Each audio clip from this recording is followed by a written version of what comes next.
سامعین، Ertugrul Ghazi کی پہلی قسط پی ٹی وی پر نشر کی جا چکی ہے۔ یہ ایک ترک ڈرامہ ہے اور اس کی اردو ڈبنگ کرنے کے بعد اس کو پی ٹی وی پر نشر کیا گیا۔ اس کی پہلی قسط میں کیا ہوا یہ ہم آپ کو بتائیں گے۔ اس کی پہلی قسط میں ارطغرل غازی کے بارے میں اور دوسرے کئی کرداروں کے بارے میں تعارف بتایا گیا۔ اس کی پہلی قسط میں بہت سے دلچسپ سین تھے جس کے بارے میں آپ کو بتاؤں گا۔ سب سے پہلے تو اس کی شروعات بہت زبردست ہوئی جس میں اللہ کا نام لیا گیا۔ اس کے بعد ارطغرل اپنے کچھ دوستوں کے ساتھ شکار پر روانہ ہو گیا۔ شکار پر کیا ہوتا ہے یہ ہم آپ کو آگے جا کے بتائیں گے۔ اس سے پہلے میں کچھ مزید اور کرداروں کے بارے میں آپ کو بتاتا چلوں۔ اس میں ایک کردار سلیمان شاہ جو کہ کائی ترک قبیلے کا سردار ہے، وہ ارطغرل کا باپ ہے۔ ارطغرل کے بھائی گندوگتو کے بارے میں بتایا گیا جو نقشے دیکھنے میں بہت ماہر تھا۔ آگے چل کر ایک اور کردار بتایا گیا جو ایک شخص اور اس کی بیٹی الانورا کا استقبال کرتا ہے اور وہ خود بہت ہی خطرناک دکھائی دیا جس کا نام ٹائٹس تھا۔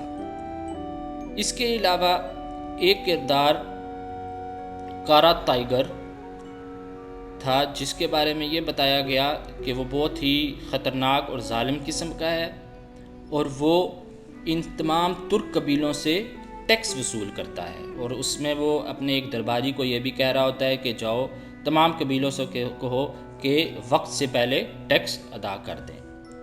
اس کے علاوہ ایک سین جو بہت ہی دلچسپ سین تھا وہ یہ دکھایا گیا کہ کچھ صلیبی جنگجو ایک فیملی کے 3 لوگوں کو قیدی بنا کر کہیں لے جا رہی ہے، لیکن وہ بالکل شور نہیں تھا کہ وہ کیسے اور کیوں اور کہاں لے کے جا رہے ہیں۔ اتنے میں یہ ہوتا ہے کہ ارطغرل جو کہ شکار کے لیے گیا ہوتا ہے وہ بھی اسی جگہ پر شکار کر رہا ہوتا ہے جہاں سے یہ تینوں قیدی گزر رہے ہوتے ہیں۔ اچانک کچھ ایسا ہوتا ہے کہ یہ تینوں بھاگنے لگتے ہیں تو جنگجو ان کے پیچھے پڑ جاتے ہیں اور ان کو زخمی کر دیتے ہیں، اور اس کے بعد ان کو زد و کوب کر رہے ہوتے ہیں۔ ان کی چیخیں ارطغرل خود سنتا ہے اور پھر جب وہ ان کو دیکھتا ہے تو اس کو غصہ آ جاتا ہے اور وہ اپنا تیر کمان نکال کر ان جنگجوؤں پر حملہ کر دیتا ہے۔